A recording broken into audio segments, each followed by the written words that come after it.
What if the love story we've all been told wasn't the truth? After 30 years of silence, Queen Camilla's ex-husband, Andrew Parker Bowles, has finally spoken out. No scandal chasing, no bitterness, just sharp, cold truths, and they're more shocking than anyone imagined. He's not out to destroy her, but to correct the story. And what he reveals? It turns everything upside down. So, what really happened behind closed doors before Camilla became queen?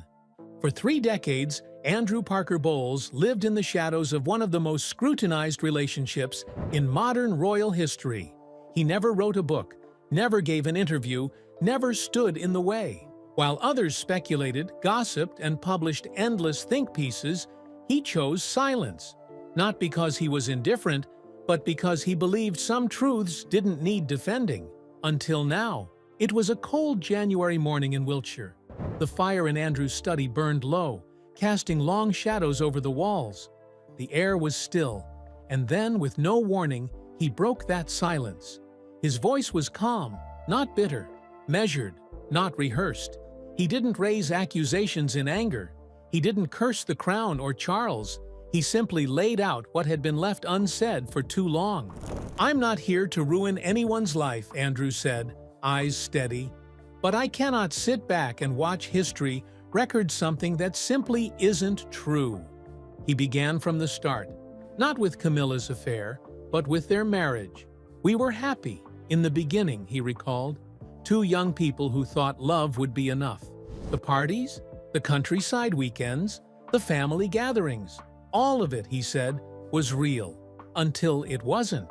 According to Andrew, the shift came slowly.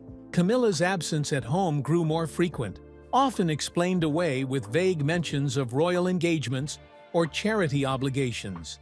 There were times the children wouldn't see her for days. Laura, their daughter, once waited by the window until midnight, hoping her mother would return to tuck her in. She never came. Instead, a gift arrived the next morning, an expensive doll and a card signed in haste. "Be good, darling. Mummy's working." Andrew noticed it all, but like many in his position, he hoped it was temporary. "You don't walk away from a marriage because of a few bad weeks," he said. "You fight for it. You tell yourself they'll come back." But the distance only grew. The phone calls were shorter, the smiles forced. Andrew, a former cavalry officer, had faced tension before, but never in his own home. Still, it wasn't just the physical absence. It was the feeling that their family had become something of a cover, a public image Camilla maintained when convenient. A photo op here, a family statement there, but in private, she was increasingly elsewhere, emotionally and physically. She had other plans, Andrew said, plans that didn't include me, or the kids. It was in the late 80s that Andrew confronted her directly, not with rage, but with quiet desperation. "Are you still here with us?" he asked one evening. Camilla didn't deny anything. She simply said, "This isn't what I imagined for my life." The words were vague, but the meaning was clear. Andrew said it was the first time he saw that she wasn't conflicted. She was determined. Her heart had already moved on. To Charles, yes, but more than that, to something bigger, to something royal. Now, decades later, he's ready to tell the story, not to destroy reputations, but to offer clarity. "People call what they have a fairy tale," Andrew said, "but fairy tales don't leave behind broken children and hollow homes." And that, perhaps, is the most jarring truth of all. Not the affair, not the scandal, but the cost. The emotional debris of a family quietly dismantled, long before the public knew anything was amiss. As Andrew closed his remarks, he added, "I don't want sympathy. I've made peace with most of it, but the truth deserves to be part of the record. That's all." The reckoning had begun, not with a bang, but with a voice that had waited 30 years to be heard. Long before royal titles and scandalous headlines, Camilla Shand and Andrew Parker Bowles were the envy of aristocratic Britain. In the early 1970s, they were the it couple of Gloucestershire society. Their photographs graced the pages of Tatler. They were seen laughing at polo matches, walking hand in hand at weekend retreats, and mingling effortlessly at upper-class galas. From the outside, it all looked idyllic. A classic British love story. Charming, elegant, and destined for longevity. But beneath the golden exterior, quiet cracks were beginning to form. Andrew, a decorated cavalry officer, had returned from military service to begin a settled life with Camilla. He was grounded, loyal, and committed to building a family. Camilla, though equally charismatic and warm, was never fully content. Friends close to the couple recall how Camilla often spoke of the life she could have had.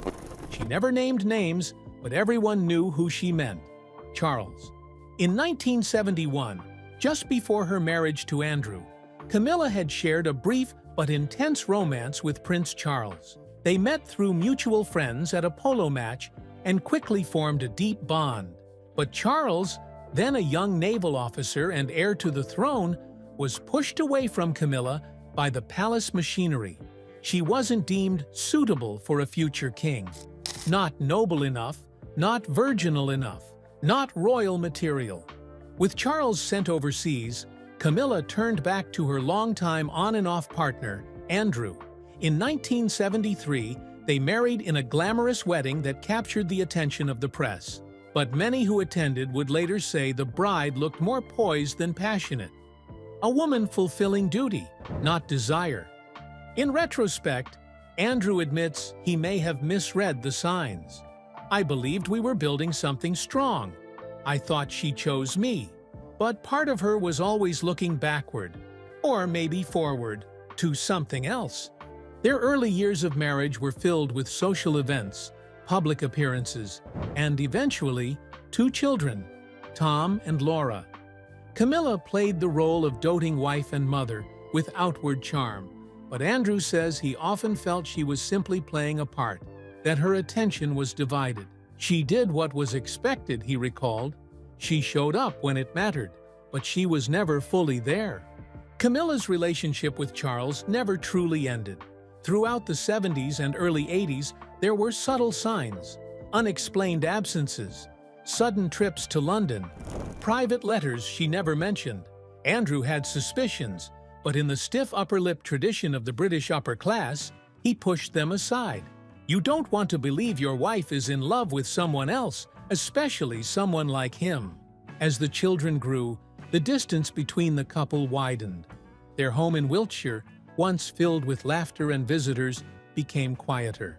Camilla spent increasing time at Highgrove, where Charles would eventually establish his estate. The public saw her as a family woman, loyal to Andrew and present for her children. But Andrew remembers those years as a slow unraveling, not through dramatic arguments, but through an emotional withdrawal that became impossible to ignore. Friends and relatives began to notice the shift too. "They still looked perfect in photos," one family friend said, "but behind closed doors, it was cold, controlled, like a play with no script." Andrew tried to hold things together, especially for Tom and Laura. "They deserved a family," he said, "and I wasn't ready to let that go. Not yet." But deep down, he knew Camilla had already chosen her path. And while the world saw a woman waiting quietly in the background of royalty, Andrew saw someone carefully preparing to step into it, even if it meant stepping away from everything else. By the late 1980s, the Parker Bowles household had changed in a way that words couldn't fully explain. It wasn't marked by fights or shouting matches. There were no public scandals or dramatic departures. At least, not yet. Instead, there was something quieter, but just as damaging: absence. Camilla was still physically present at times, but emotionally, she was fading away. To outsiders, she remained poised and composed. She attended events, smiled for photographs, and played the part of a dutiful aristocratic wife. But at home, the energy shifted. The laughter at dinner faded. Weekends, once filled with family picnics or pony rides, turned into solo outings with Andrew and the children. Camilla, it seemed, always had something else to do. She was slipping away, Andrew recalled, in his 2025 interview, but it wasn't sudden. It was like watching someone turn down the volume on their life until you couldn't hear them anymore. Tom and Laura felt it deeply, though each responded in different ways. Laura, soft-spoken and sensitive, took her mother's absence personally. She waited by windows, stared at empty doorways, hoping Camilla would return to read her a story or brush her hair before bed. But instead of warm hugs or whispered goodnights, she received gifts. Dolls, books, letters, written in Camilla's neat, impersonal script. One winter evening in 1988, Laura stood at the drawing room window well past her bedtime. Camilla had promised to return that night from a brief trip to London, but instead, a nanny delivered a beautifully wrapped doll with a note. "Mommy's busy, darling. Be good." Andrew saw Laura clutch the doll to her chest, trying not to cry. "She didn't say a word," he said, and that silence hurt more than any tears ever could. Tom, just a few years older, handled things differently. He didn't wait, he watched, he questioned, and when he found no answers, he turned to anger. At 15, he stumbled upon a letter in Camilla's study, a note from Charles. It wasn't romantic, it was strategic. A discussion of how to position Camilla publicly, how to slowly integrate her into public life, how to prepare the public for a shift in perception. That was the moment Tom realized his mother was building something that had little to do with them. He confronted her in the drawing room, holding the letter in trembling hands. "What is this, Mum?" he asked, his voice thick with confusion and betrayal. "What are you doing to us?" Camilla didn't yell, she didn't comfort. She simply looked at him and said, "Tom, you wouldn't understand. This is bigger than our family." Those words broke him. He stopped calling her Mum after that, Andrew said. He still loved her, but something inside him closed off, and I couldn't blame him. Camilla's image as a loving mother, carefully crafted in public, didn't reflect the private struggles unfolding within the family. At charity events, she would occasionally bring Laura along, smiling for cameras, appearing the part of a nurturing parent. But as soon as the flashes faded, she would retreat, leaving Laura in the care of staff, returning to her meetings, her plans, her future. Andrew watched all of this unfold with increasing helplessness. "You want to believe it's just a phase?" he said. "You tell yourself she's overwhelmed, that she'll come back to you, to the kids, but eventually, you realize she's already gone." What made it worse was the absence of clear betrayal. Camilla never screamed that she was leaving. She never admitted she was building a new life. But in every late-night return, every missed recital, every quiet dinner without her, she was leaving them piece by piece. She didn't leave with a suitcase, Andrew said. She left with silence. And that kind of leaving hurts most of all. By 1989, the cracks in Andrew and Camilla's marriage had spread wide enough for others to see them too. Friends, extended family, and even longtime acquaintances could sense something was off. But few dared say anything. It wasn't their place, they thought. The Parker Bowleses were private people, and Camilla was still charming in public, still warm when she needed to be, still convincing. But not everyone stayed silent. That autumn, in a small Gloucestershire pub frequented by the old aristocratic set, Andrew met Princess Anne, his former flame, and someone who had once known both him and Camilla very well. The two had remained on good terms, and their paths crossed often enough that a quick drink didn't raise eyebrows. That night, though, Anne didn't make small talk. The pub was dimly lit, the smell of roasted meat and smoke thick in the air. Anne sipped from her glass of wine, her eyes scanning the room before settling on Andrew with something close to concern. And then, bluntly as ever, she said, "Are you blind, Andrew? You don't see what she's doing?" Andrew blinked. "What are you talking about?" "Camilla," Anne said, voice low but firm. "She's not just in love with Charles. She's planning her way in. She's crafting an image. The smiling wife, the good mother, the woman the public can accept. You're part of it, Andrew. So are the children. Andrew looked away, suddenly fixated on the amber swirl in his pint. She's still my wife, he said flatly. Whatever's happened, I can't believe she'd use us. Anne leaned in. You don't have to believe it. Just open your eyes. I've seen her at Highgrove. She's hosting meetings, drawing up ideas with Charles's advisors. She's not waiting around for some fairy tale to happen. She's positioning herself. You, Tom, Laura, you're all part of the setup. Andrew's face tightened. That's not fair. She's struggling, maybe, but she loves the kids. Anne's tone softened slightly, but her words remained unyielding. She may love them, but she's choosing something else. And if you don't face that soon, it won't just be your marriage that's lost. It'll be your family.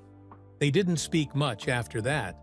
The conversation hung between them like heavy smoke, difficult to ignore, impossible to clear. Andrew left the pub that night angry, not at Anne, but at himself, because deep down he had known. There had been too many late nights, too many missed birthdays, too many rehearsed smiles. Camilla wasn't drifting. She was steering, and she was steering toward the throne. Still, part of him resisted the idea. He wasn't ready to believe that his wife, the woman he'd built a life with, could be so deliberate in dismantling it. But Anne's words planted a seed. In the days that followed, Andrew paid more attention. He noticed the detail Camilla put into her wardrobe when she knew cameras would be nearby. The way she spoke with journalists, carefully dropping words about family values and understanding the pressures of royal life. The way she mentioned Charles casually, as if weaving him seamlessly into their narrative. She was rehearsing a role, Andrew said later, and we were her set. Even still, he didn't confront her. Not yet. That would come later, when the rumors turned into headlines and private whispers became public humiliation. But in that moment, something shifted. Anne's warning had hit home. The fairy tale the world would one day believe in, the romance between Charles and Camilla, had a darker outline, and Andrew was finally beginning to see it. By the early 1990s, the Parker Bowles home no longer resembled the place where family memories were made. It had become a shell, elegantly furnished, politely quiet, but hollow. The warmth that once filled its halls had been replaced with an uneasy stillness. Andrew and Camilla still occupied the same house, still nodded at public events, still exchanged polite words, but the marriage had already collapsed in spirit. For Andrew, every day felt like a performance. It was like sharing a house with a stranger, he later said. We had nothing left to say to each other that wasn't surface level. The only thing holding them in place were their children. And even that was beginning to fracture. Tom and Laura, now teenagers, had long sensed the change. Laura, once hopeful that her mother would return to her emotionally, had become withdrawn. She kept to herself, buried in books and music, avoiding family dinners and quickly leaving the room when Camilla entered. Tom, on the other hand, had become restless, sometimes angry, often challenging Camilla outright. I didn't understand then, Andrew admitted. I thought they were just going through a phase, but they were reacting to being abandoned while still technically under the same roof. One evening in 1992, the facade shattered completely. Laura had returned from school with a small painting she'd made in art class. It was a simple depiction of their house, but only two figures stood in front of it, herself and Andrew. No Camilla. When Andrew asked why, Laura shrugged. Mum's not really here, is she?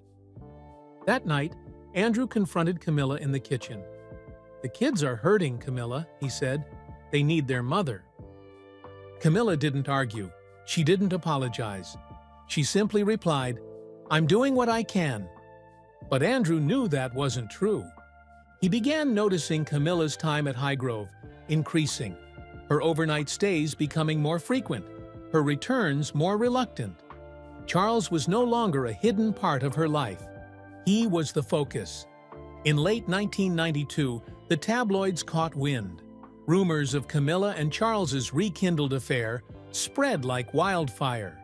Though the palace denied involvement, the whispers grew louder with each passing week. And then, the infamous Camilla-gate tapes leaked. Intimate phone conversations between the prince and Camilla that left the public stunned and deeply embarrassed. Suddenly, the private pain of Andrew's marriage was front-page news. "The humiliation wasn't just in the press," he said. "It was in my children's eyes. Laura didn't want to go to school. Tom punched a wall when someone mocked him in town." At home, the damage was irreversible. Camilla, while not yet divorced, was already emotionally gone. She stopped pretending to be present. She stopped explaining where she was going. She stopped engaging with her children. The final crack came not from scandal, but from Laura's quiet plea. Late one night, she knocked on Andrew's door. "Can I sleep in here?" she asked. "Mom won't talk to me." Andrew wrapped his daughter in his arms, heartbroken. That was the moment, he later recalled, when he knew this wasn't just about a marriage falling apart. This was about a family being dismantled from the inside. Camilla wasn't the villain in a dramatic sense. She hadn't screamed or slammed doors, but her choices, her distance, her silence, her ambition had slowly pulled her away from the people who once needed her most. By the end of that year, Andrew wasn't thinking about saving his marriage anymore. He was thinking about how to protect Tom and Laura from further harm. "I realized that holding on to Camilla meant losing them," he said, "and I wasn't willing to pay that price." By early 1993, the royal scandal surrounding Charles and Camilla had reached boiling point. What was once whispered became undeniable. Camilla-gate, the release of the deeply personal phone calls between the Prince of Wales and Camilla Parker Bowles, swept through Britain like a storm. The public's outrage wasn't just aimed at the royal couple, it spilled over into every corner of their lives, touching even those who had nothing to do with the choices made by their parents. Among the most affected were the children. Tom and Laura, though not public figures in their own right, became unwilling symbols of the growing backlash. Tabloids ran their names, classmates repeated cruel jokes, and strangers looked at them with pity or contempt. They were just teenagers, caught in a war they didn't start. Andrew tried to shield them from the worst of it. He kept them out of the city as much as possible, took them for long walks on the Wiltshire countryside, and avoided the news at breakfast. But the pain found its way through anyway, especially for Laura. Laura was quiet by nature, but strong. She had weathered years of her mother's detachment and her father's silent suffering. But the public nature of the scandal cracked something open. It was no longer just a private family struggle. Now everyone knew. Everyone had an opinion. And one boy's opinion in particular hit her harder than she ever expected. At a London charity event hosted in early spring, Andrew reluctantly agreed to attend with Laura. It was supposed to be a calm evening, a distraction, not an invitation for drama. But fate had different plans. Also in attendance was Princess Diana, accompanied by her eldest son, Prince William, then just 11. Normally well-mannered and thoughtful, William was deeply protective of his mother, who was being publicly humiliated as the tapes and stories flooded the press. Laura and William crossed paths near the refreshment table. She recognized him immediately but said nothing. He, however, stared for a moment and then spoke, voice shaking with restrained fury. "Your mother," he said quietly but firmly, "is why my mum cries at night." Laura blinked, stunned. "What?" "She's a homewrecker. Everyone knows it," he continued, voice rising. "She ruined everything. She ruined my family." The words struck her like a slap. In that moment, she wasn't the daughter of a royal mistress. She was a 13-year-old girl being blamed for something she didn't do. Tears welled in her eyes, but she held her ground. "I didn't choose any of this," she snapped. "She left me too, you know. I barely see her. You think she ruined your life? She left ours behind a long time ago." William looked away, guilt flickering across his face. A royal aide quickly whisked him away, but the damage was done. Andrew, who saw the exchange from across the room, went to Laura. "It's not your fault," he whispered.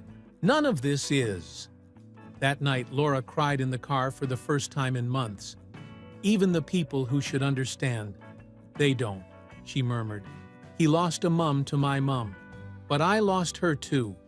In a quiet act of compassion, Princess Diana later sent a handwritten note to Andrew. "Children should never pay for adult mistakes," she wrote. "Please tell Laura I'm sorry, and that she's not alone." That note became a treasure Laura kept for years. It reminded her that while her mother chose a path of silence and ambition, others, like Diana, still saw the pain behind the headlines. The clash between Laura and William wasn't about blame. It was about heartbreak.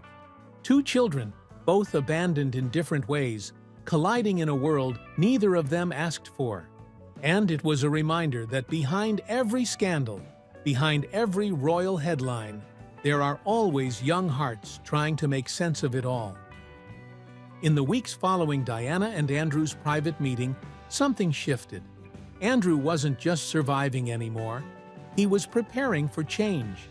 Inspired by Diana's calm defiance and fierce loyalty to her children, Andrew knew he couldn't keep clinging to a broken marriage or shielding his children from a mother who had already emotionally walked away. It was time to take control of their future. He waited for the right moment, and it came one bitter January evening in 1994. Camilla had returned from another stay at Highgrove, her coat still smelling faintly of Charles's cologne. She walked into their drawing room without speaking, set her handbag on the table, and glanced toward the fireplace where Andrew sat, a decanter of scotch and 2 glasses between them. He didn't offer her a drink. "Camilla," he said, voice calm, "I think you've already left. But you haven't had the decency to say it out loud." She turned, meeting his eyes, not with guilt, but a weary kind of clarity. "Andrew," she said, setting her gloves down neatly, "I've been living a double life for too long. It's time we stop pretending." There was no argument, no dramatic exit, just silence and a nod. But not all hearts in the house were ready for such quiet partings. Their daughter Laura, 16 at the time, had overheard the conversation from the staircase. She stood frozen, tears streaking her face. "So, that's it?" she asked, her voice trembling. "You just leave?" Camilla turned to her, eyes softer now, but still resolute. "I'm sorry, Laura. This life isn't mine anymore." Those words stayed with Laura for years. Not because they were cruel, but because they confirmed what she had feared all along. She was never enough to make her mother stay. The divorce, finalized later that year, made few waves in public. Andrew, ever the gentleman, didn't feed the press. Camilla, shielded by royal insiders, slipped into a quieter phase of transition toward official royal status. But for Tom and Laura, the damage had been done. In the custody hearings, Andrew made it clear he would fight for his children, not with fury, but with the steady, unshakable will of a father determined not to lose any more than he already had. When asked in court, both children chose to stay with him. Tom, then 21, said it plainly. "Mom left us long before she left the house. I want to be with the parent who actually stayed." Laura, voice trembling, added, "Dad never pretended. He never left us wondering." Andrew was awarded custody. From then on, he chose a life of quiet peace. He remarried Rosemary Pittman, an old friend with a warm heart and none of the pretensions of high society. They moved to a farm in Wiltshire where days were measured not by society calendars, but by morning rides, fresh air, and family dinners without cameras. Tom and Laura thrived. Slowly, they began to let go of the resentment, the grief, the rejection. In April 2005, when Camilla finally married Charles in a modest civil ceremony, Andrew attended quietly. Not for her, but for Tom and Laura, who asked him to come, so they wouldn't feel divided again. He wore a muted gray suit, sat in the third row, gave a polite nod when Camilla walked by in white and gold. He didn't feel anger. He felt distance, closure, freedom. Years later, in a 2025 interview, Andrew spoke publicly. Not to attack, but to give voice to the life he and his children lived behind the curtain of royal drama. "Camilla didn't betray me for a man," he said. "She betrayed me for a future where we didn't fit. That's what hurt most. Not Charles, not the palace. Just the quiet erasure of a family she once promised to love." His words spread across headlines, social media, talk shows. The world, long convinced of the love story between Charles and Camilla, began to ask deeper questions. What if the price of that love was a family dismantled? What if ambition, cloaked in romance, came at the cost of those too small, too young, or too loyal to see it coming? In the final moments of the interview, Andrew looked toward the camera, eyes tired but honest. "I'm not angry anymore," he said, "but I do think the world deserves to know the cost of that crown." Then he stood, walked off screen, and left the legacy of that love story forever changed.